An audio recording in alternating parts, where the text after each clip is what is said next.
Morning mga kasaya. Pagkatapos sa tindahan na medyo okay na si Bisis, nagtitinda na siya. Umuwi ako at marami-rami na tong lata ko. Tutupiin ko para mabenta na natin pang bayad ng ilaw tsaka tubig. Ito. Tsaka may kasama ako.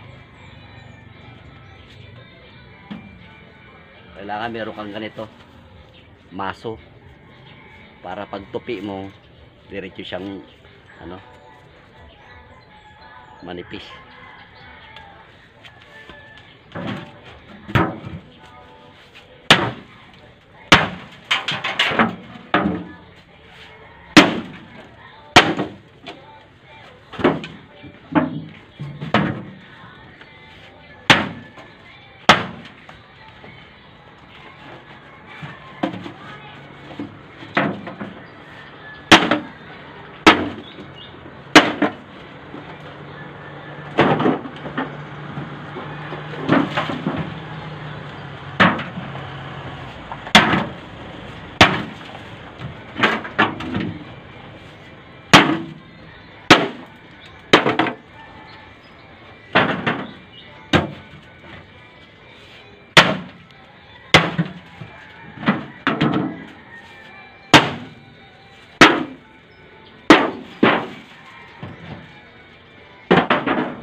Pahinga muna tayo mga kasaya. Masakit-sakit sa likod.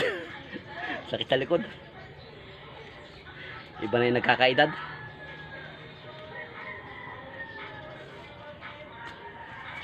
Ganun lang mga kasaya yung ginagawa ko dito. Araw-araw na routine ng buhay ko. Buhay namin mag-asawa. Importante lang na kung ano yung hindi labag sa Panginoon, sa batas sa Panginoon wala tayong natatapakan na tao, tsaka barakal yung ginagawa natin wag natin dapat ikaya. Ganun yung importante.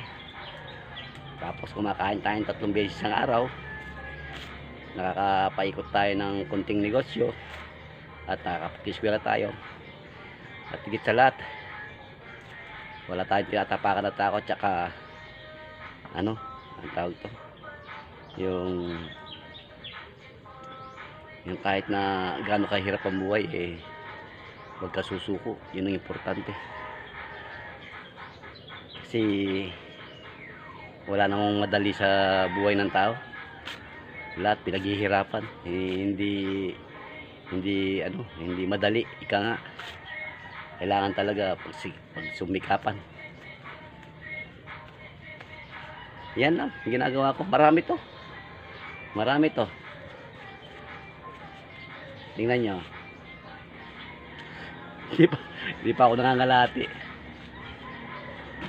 Para mayroon tayo pambayad ng kuryente tsaka tubig. Tingnan nyo, ang dami nito. Ayan yan. Ang dami niyan.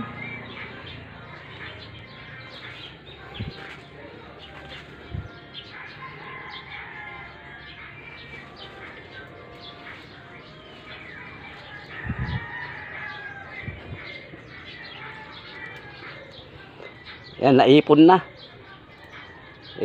Sa totoo lang talagang hinipon ko. Gusto ko marami para pag-deliver nung kung mga isang multicab o dalawang multicab na yung sinasakyan ko service sa daing. Madali para maisa.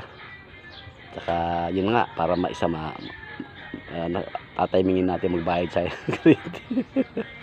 yun talaga, as long nandito tayo na ano, nang tawag to, mahiya, marangal. Salamat sa inyo. Sige, tatapusin ko muna to.